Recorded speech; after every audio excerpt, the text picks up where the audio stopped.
il y a un exercice de respiration qui peut être très intéressant pour ressentir encore mieux le mouvement du ventre, surtout de la respiration basse, pour éviter justement, pour contrôler si vous ne faites pas, mais plutôt de mettre sa main en dessous du nombril et faire voilà, une petite respiration sur la surprise. Voilà, je vous laisse déjà tester ça. Alors ne le faites pas trop à la suite sans expirer ou sans chanter, parce qu'on a tendance après à faire de l'hyperventilation. Et ce serait dommage que vous tombiez dans les pommes. Néanmoins, vous pouvez le faire à la fin de chaque phrase que vous prononcez.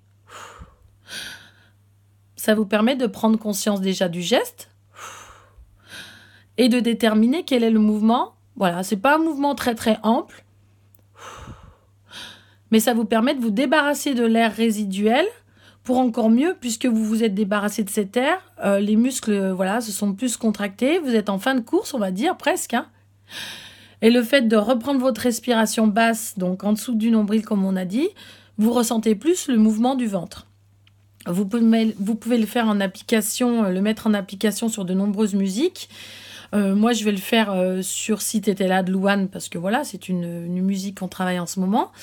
Néanmoins, c'est vrai que quand vous n'avez pas 2 temps au moins, c'est-à-dire entre chaque phrase, vous aurez des difficultés à le faire. Mais ça, vous allez vous en rendre compte assez vite.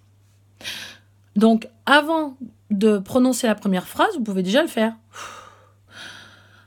Parfois, je pense à toi dans les voitures. Le pire, c'est les voyages, c'est d'aventure.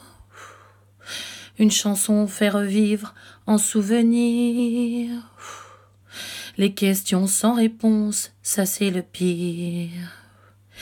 Est-ce que tu m'entends? Est-ce que tu me vois? Est-ce que... Voilà, on n'a pas beaucoup de temps. Donc des fois, on fait juste...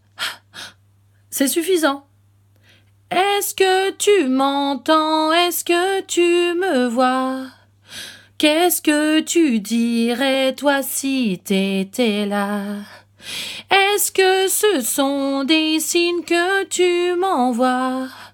Qu'est-ce que tu ferais, toi, si t'étais là? Parfois, on a le temps et on a le temps de faire sans trop faire de bruit non plus, parce qu'après, ça s'entend vraiment dans le micro. Et parfois, on a soit peu de temps, soit pas envie que ça s'entende vraiment, et on fait... Et là, c'est suffisant aussi. Parfois, on a envie de faire des grands gestes ou que ça s'entende vraiment pour que ce soit actif, donc on se met un peu la pression, alors que finalement, un petit geste, mais bien placé et dynamique, intense, voilà, je veux dire soudain, est plus actif. Donc, vous pouvez faire soit avec le bas du ventre, sous le nombril, soit...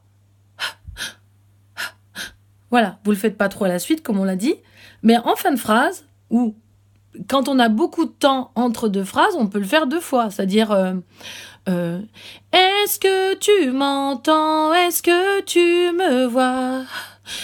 Là, j'ai pas beaucoup de temps, mais si j'avais 4 temps ou même carrément tout un pont, je le fais en fin de phrase et je le fais avant de redémarrer mon autre phrase.